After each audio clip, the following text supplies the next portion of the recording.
কাল পর্যন্ত যাদেরকে ভগবান ভেবেছিলাম আজ তারা শয়তান। এমনকি শয়তানও হয়তো এদের কাছে হার মানবে। এরা শয়তানের চেয়েও বেশি ভয়ঙ্কর।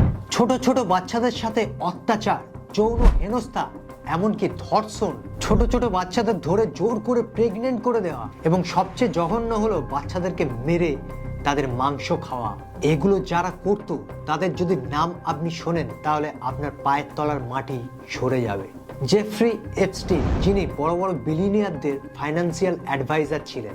সাল 1998। জেফ্রি $8 মিলিয়ন দিয়ে একটা 75 একরের আইল্যান্ড কেনে, যে আইল্যান্ডের নাম লিটল সেন্ট জেমস।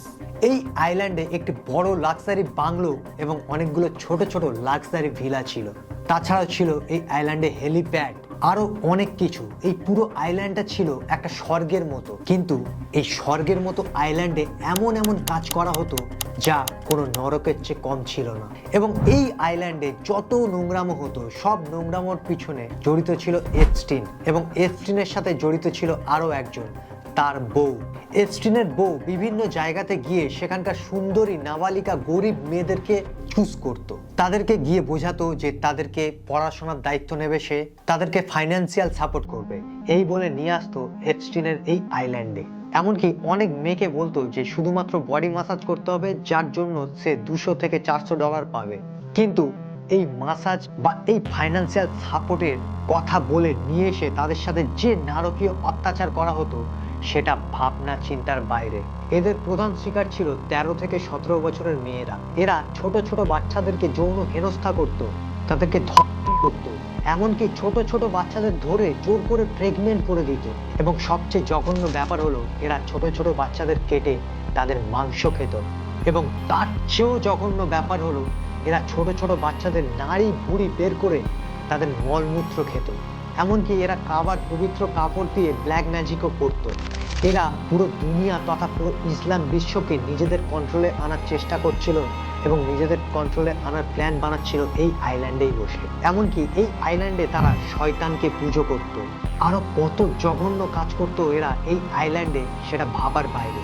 এবং এই আইল্যান্ডে যেসব ভিকটিমগুলো পৌঁছে একবার যেত তাদের আর পালানোর কোনো রাস্তা ছিল না, কারণ এই আইল্যান্ড ছিল চারিদিক থেকে সমুদ্রে ঘেরা। এবারে আপনাদের পায়ের মাটি সরতে চলেছে, তার কারণ এবারে আমি যাদের যাদের নাম বলবো তারা কেউ এই সময়ে সবচেয়ে বড় পলিটিশিয়ান, আবার কেউ এই পৃথিবীর সবচেয়ে ধনী ব্যক্তি, আবার কেউ এই শতাব্দীর সবচেয়ে বড় বিজ্ঞানী, আবার কেউ কোনো দেশের প্রিন্স, আবার কেউ বা বড় আর্টিস্ট।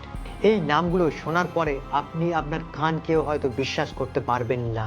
আর এই নামগুলো হলো Donald Trump, Bill Gates, Elon Musk, Narendra Modi, Michael Jackson, Stephen Hawkings, Ambani, Pope, George Bush, Bill Clinton, Mohammed bin Salman, Al তাহিজ, Mohammed bin Zayed, Anurag Kashyap, আরো কত অজস্র নাম যাদের সরাসরি এপস্টিন এবং এপস্টিন আইল্যান্ডের সাথে যোগাযোগ ছিল।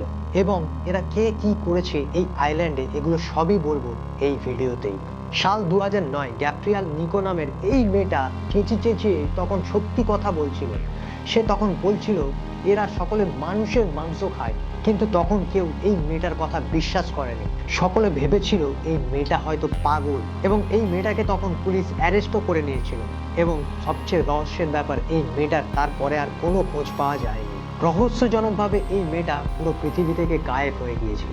তবে তারও আগে যখন প্রথমবার এপস্টিনের নোংরা কাজকর্ম ফাঁস হয়, মার্চ 2005, একটা 14 বছরের মেয়ে তার বাবা মার সাথে গিয়ে প্লাম বিচ পুলিশ স্টেশনে কমপ্লেন করে। সে এটা জানায় যে তার এক ক্লাসমেট তাকে এক ধনী ব্যক্তির বাড়িতে নিয়ে গিয়েছিল।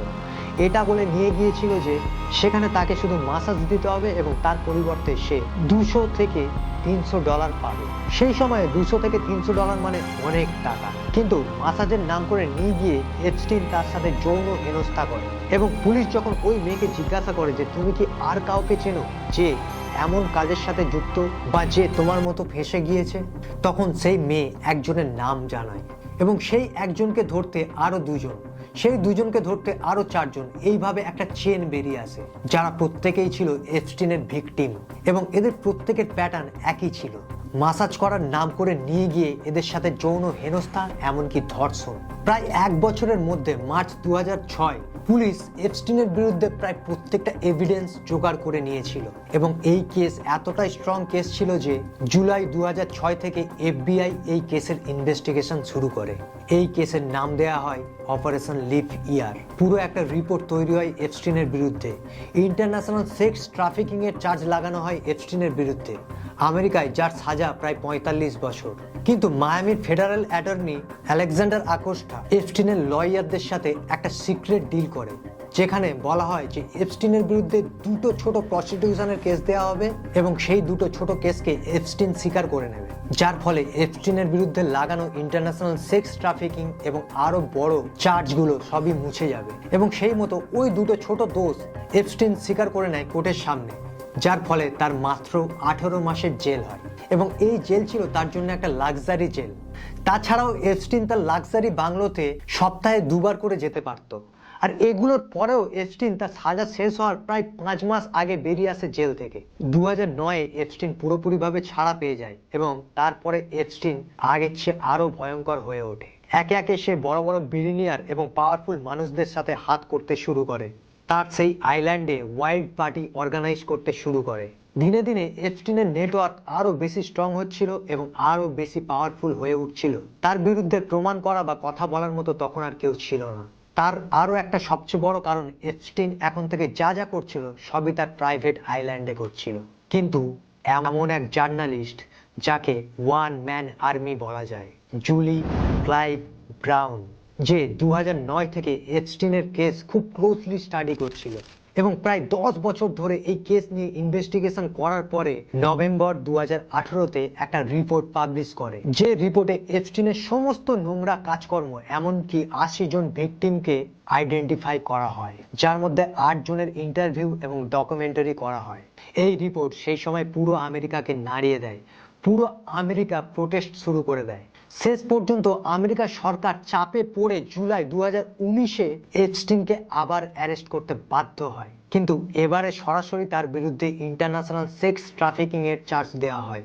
কিন্তু ঠিক তার 1 মাস পরে কোনো কিছু প্রমাণ হওয়ার আগেই 10 আগস্ট 2019-এ জেলের মধ্যে তার মৃতদেহ খুঁজে পাওয়া যায়। এটা বলা হয় যে এপস্টিন জেলের মধ্যে আত্মহত্যা করেছে তার জেলের বেডশিট দিয়ে। কিন্তু এটা কি সত্যি আত্মহত্যা ছিল? তার কারণ ঠিক সেই দিনকেই জেলের সিসিটিভি কাজ করছিল না, তাই জন্য অনেকে মনে করে এটা ছিল একটা মার্ডার। তারপরে থেকে ডোনাল্ড ট্রাম্প প্রচার করতে থাকে এটা কোনো আত্মহত্যা নয়, এটা হলো মার্ডার, যেটা করিয়েছে আমেরিকার পূর্ব প্রধানমন্ত্রী বিল ক্লিনটন। কারণ ক্লিনটনের অনেক নোংরা কাজকর্মের ইনফরমেশন ছিল এপস্টিনের কাছে, যেটা ফাঁস হলে ক্লিনটন হয়তো প্রচন্ড চাপে পড়ে যেত। তাই এপস্টিনকে জেলের মধ্যে প্ল্যান করেই মার্ডার করে দেওয়া হয়েছে। এবং 2025-এর প্রেসিডেন্ট ইলেকশনে ডোনাল্ড ট্রাম্প কথা দিয়েছিল যে তিনি যদি একবার প্রেসিডেন্ট হতে পারেন তাহলে তিনি এই এপস্টিন ফাইলকে পাবলিক করে দেবেন। কিন্তু তারপরে তিনি প্রেসিডেন্ট হয়ে যান এবং প্রেসিডেন্ট হওয়ার পরে আমেরিকার মানুষ অপেক্ষা করতে থাকে তিনি কখন এপস্টিন ফাইল পাবলিশ করবেন। কিন্তু জুলাই 2025-এ প্রেসিডেন্ট হওয়ার প্রায় 6 মাস পরে ডোনাল্ড ট্রাম্প এটা অ্যানাউন্স করে যে তাদের কাছে এপস্টিনের কোনো ক্লায়েন্ট লিস্ট এক্সিস্ট করে না, আর সেই কারণে আর কোনো ফাইল পাবলিশ করা হবে না। তিনি তারপরে এটা বলতে থাকেন যে এপস্টিন ফাইল একটা বোরিং ফাইল, এর মধ্যে এমন কিছু নেই। কিন্তু কেন হঠাৎ করে এমন বলতে থাকেন ট্রাম্পের হঠাৎ করে এমন ইউটার্ন আমেরিকার মানুষ বুঝে উঠতে পারছিল না।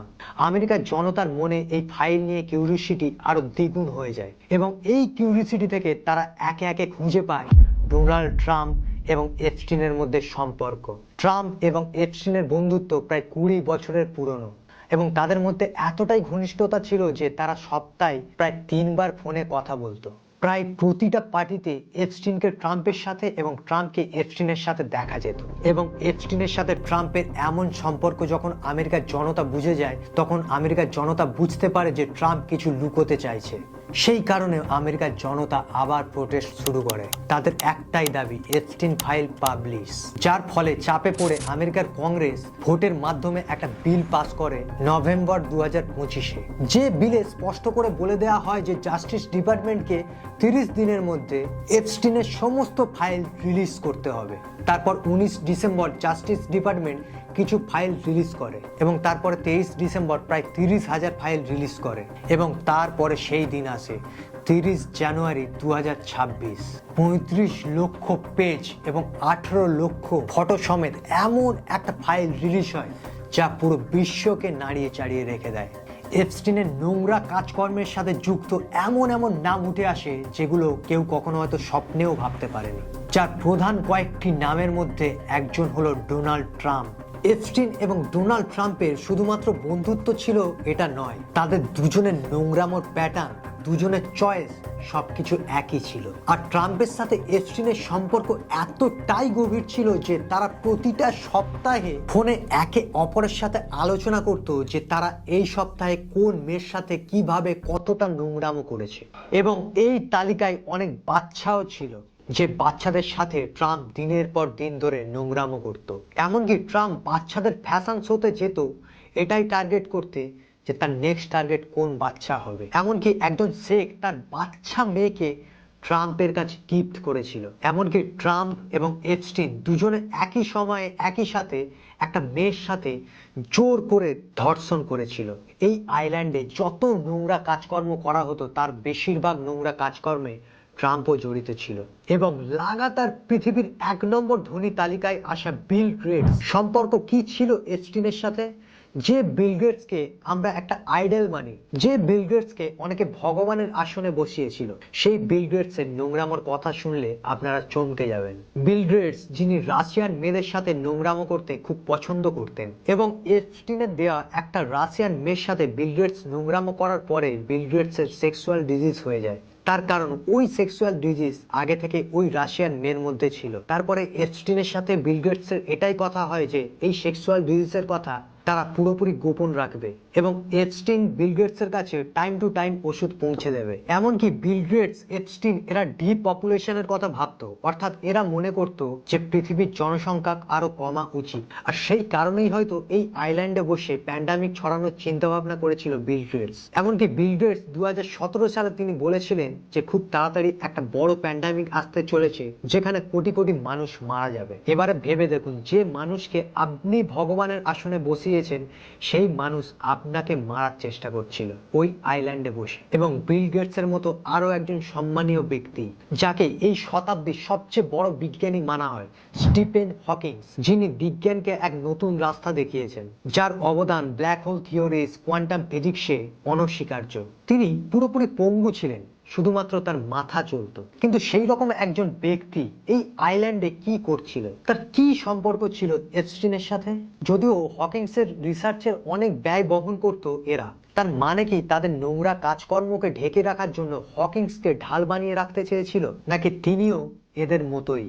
এই ফাইলে আরো একজনের নাম যে বারে বারে উঠে আসে সেটা হলো ব্রিটেনের রাজকুমার অ্যান্ড্রু মাউন্টব্যাটেন, লর্ড মাউন্টব্যাটেনের grand nephew Andrew Mountbatten. Andrew Mountbatten এপস্টিনের একজন পার্মানেন্ট গেস্ট ছিলেন এবং এপস্টিন এই রাজকুমারকে ছোট ছোট বাচ্চাদের পাঠাতো এবং অ্যান্ড্রু এই ছোট ছোট বাচ্চাদের সাথে যথেষ্ট অত্যাচার করত, শারীরিক নির্যাতন করত এবং আরো অনেক নোংরামো করত। আর অ্যান্ড্রু মাউন্টব্যাটেনের এমন ক্রিয়াকর্মের কথা ফাঁস হওয়ার সাথে সাথে তার প্রিন্স উপাধি ছিনিয়ে নেওয়া হয়েছে, অর্থাৎ তার বড় ভাই কিং চার্লস তার কাছ থেকে সমস্ত উপাধি ছিনিয়ে নিয়েছে। এমনকি তার রয়্যাল লাস প্যালেসও তার কাছ থেকে ছিনিয়ে নিয়েছে এবং তাকে বের করে দিয়েছে। ব্রিটেনের ইতিহাসে এমন ঘটনা প্রায় 106 বছর পরে ঘটলো। অ্যান্ড্রু মাউন্টব্যাটেনের সাথে এটাই হওয়া উচিত ছিল। এবং এই ফাইলে পৃথিবীর সবচেয়ে ধনী ব্যক্তি ইলন মাস্কেরও মেল আছে, যেখানে তিনি এপস্টিনকে মেল করেছিলেন যে এপস্টিনের সবচেয়ে ওয়াইল্ড পার্টিতে তিনি আসতে চান, তিনি এবং তার বউ দুজনেই, এবং তার সেই ওয়াইল্ড পার্টিতে নিজেকে পুরোপুরি হারিয়ে দিতে চান। তাহলে কি মনে হয়, ইলন মাস্ক কি কখনোই তার ওয়াইল্ড পার্টিতে যায়নি, নাকি ইলন মাস্কও মাঝে মাঝে গিয়ে এই কাজগুলো করত? তাছাড়া এই ফাইলে আমেরিকার এক্স প্রেসিডেন্ট বিল ক্লিনটনের নাম বারে বারে উঠে এসেছে, জর্জ বুশের নামও উঠে এসেছে। এমনকি এরা দুজনে মিলে একটা ছেলেকে ধর্ষণ করেছিল এই আইল্যান্ডে। তাছাড়াও আরো কয়েক হাজার নোংরামো করেছে এরা। তাছাড়াও কাতারের রুলিং ফ্যামিলি আল তাহানির কথাও বারে বারে উঠে এসছে এই ফাইলে। 297 বার এই ফাইলে আল তাহানির কথা উঠে এসেছে। কি সম্পর্ক ছিল তার এপস্টিনের সাথে, যার জন্য এতবার তার নাম উঠে এসেছে? তাছাড়াও সৌদির প্রিন্স মোহাম্মদ সালমানের নামও উঠে এসেছে এই ফাইলে। এপস্টিনের সাথে এদের যোগাযোগ এবং অনেক ঘনিষ্ঠ সম্পর্কের কথা উঠে এসেছে। এই নোংরা আইল্যান্ড এবং এই নোংরা মানুষটার সাথে এদের কি সম্পর্ক ছিল, এমনকি পোপের নামও উঠে এসেছে এই ফাইলে, যেটা সবচেয়ে বড় ভাবনার বিষয়। মীরা নায়ারের নামও উঠে এসেছে, অর্থাৎ নিউ ইয়র্কের মেয়র জোরা মামদানির মা মীরা নায়ারের নামও এই ফাইলে উঠে এসেছে বারে বারে। এমনকি এমন কথাও বেরিয়ে এসেছে যে জোরা মামদানির আসল বাবা হলো এপস্টিন, তার কারণ এদের দুজনের মুখের কিছু কিছু জায়গা সিমিলার। এমনকি এই কথাও উঠে আসছে আজকে নিউ ইয়র্কে, যেখানে এত বড় খ্রিস্টান মেজরিটি, যেখানে মুসলিম মাত্র 7 থেকে 9%, সেই রকম একটা বড় আমেরিকার শহরের মেয়র একজন মুসলিম, জোরা মামদানি। তার মেয়র হওয়ার পিছনে কি এই ভয়ঙ্কর কালো হাতগুলোর অবদান আছে? এই প্রশ্ন করছে আজ আমেরিকার জনতা। এছাড়াও আমাদের ভারতের অনিল আম্বানির নাম উঠে এসেছে এই ফাইলে। অনিল আম্বানি এবং এপস্টিনের খুব ভালো সম্পর্ক ছিল, এমনকি বলিউড ডাইরেক্টর অনুরাগ কাশ্যপের নামও উঠে এসেছে এই ফাইলে, যিনিও এপস্টিনের ওয়াইল্ড পার্টিতে অংশ নিতে চেয়েছিলেন। একটা ভয়ঙ্কর কথা যেটা উঠে এসছে সেটা হলো এই আইল্যান্ডে ব্ল্যাক ম্যাজিক করা হতো, এবং ব্ল্যাক ম্যাজিকের জন্য কাবার পবিত্র কালো কাপড়ও কিনেছিল এপস্টিন। আজিজা আল আহমদি, যিনি একজন সৌদির বিজনেস উম্যান, তার কাছ থেকে এপস্টিন কাবার কালো পবিত্র কাপড় কিনেছিল। এক জায়গায় লেখা আছে যে এই কাপড়ে 10 লক্ষ মুসলিমের হাত লেগে আছে। এমনকি এপস্টিন চেয়েছিল মুসলিম বিশ্বের টপ পার্সোনালিটিকে যুক্ত করে এমন একটা কারেন্সি বের করতে, যার মাধ্যমে তারা পুরো মুসলিম বিশ্বকে কন্ট্রোল করতে পারে। আর এরা এই সমস্ত কাজ করত এক শয়তানের জন্য। এপস্টিন আইল্যান্ডে মুলেকের একটা টেম্পল ছিল। কে এই মুলেক? বাইবেলে মুলেককে এক ভয়ঙ্কর শয়তান বা ভয়ঙ্কর রাক্ষস হিসেবে দেখানো হয়েছে। মুলেক আসলে বাচ্চাদের বলি চায়, আর সেই কারণে এই আইল্যান্ডে বাচ্চাদের সাথে সেক্সুয়াল হ্যারাসমেন্ট, রেপ, ছোট ছোট বাচ্চাদের প্রেগনেন্ট করে দেয়া, এইসবের বাইরেও তাদেরকে বলি দেওয়া হতো মুলেকের সামনে, এবং বলি দেওয়ার পরে তাদের মাংস প্রসাদের মতো বিতরণ করে এরা খেত। কারণ এরা মনে করত যে মুলেকের কাছে যদি এইভাবে বলি দেওয়া যায় তাহলে খুব তাড়াতাড়ি মানি, পাওয়ার, সাকসেস সবকিছু পাওয়া যায়। সেই কারণে এরা শয়তানের পুজো করত, যার জন্য তারা এমন নোংরা কাজ করত। এমনকি তারা বাচ্চাদের মেরে তাদের নাড়ি ভুড়ি বের করে তাদের মলমূত্র খেয়ে যেত। মনে হচ্ছে না এমনটা কেন করতো? একটা বাচ্চার মলমূত্র কেন খাবে? আসলে শয়তানের কাছ থেকে তুমি যখন কোনো কিছু পেতে চাইবে, তখন শয়তান তোমাকে দিয়ে সব রকম খারাপ কাজ করাবে, এবং খুব তাড়াতাড়ি মানি এবং পাওয়ার পাওয়ার জন্য তারা সকলে এইসব কাজ করত। তাছাড়াও এই আইল্যান্ডে কালো কোনো বাচ্চা অ্যালাউ ছিল না। এই আইল্যান্ডে প্রত্যেকটা বাচ্চাকে ফর্সা হতে হবে। আপনি যদি gmail.com যান তাহলে এপস্টিনের সমস্ত ফাইল আপনি পেয়ে যাবেন, এবং এই ফাইলে অনেক কিছু কোড ল্যাঙ্গুয়েজে আছে।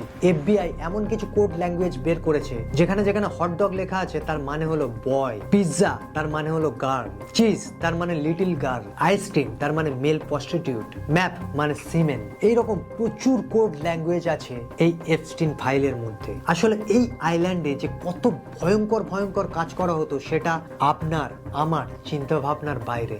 আর ভিডিওটা যদি ইনফরমেটিভ লেগে থাকে তাহলে অবশ্যই চ্যানেলকে সাবস্ক্রাইব করে একটা লাইক করে দেবেন।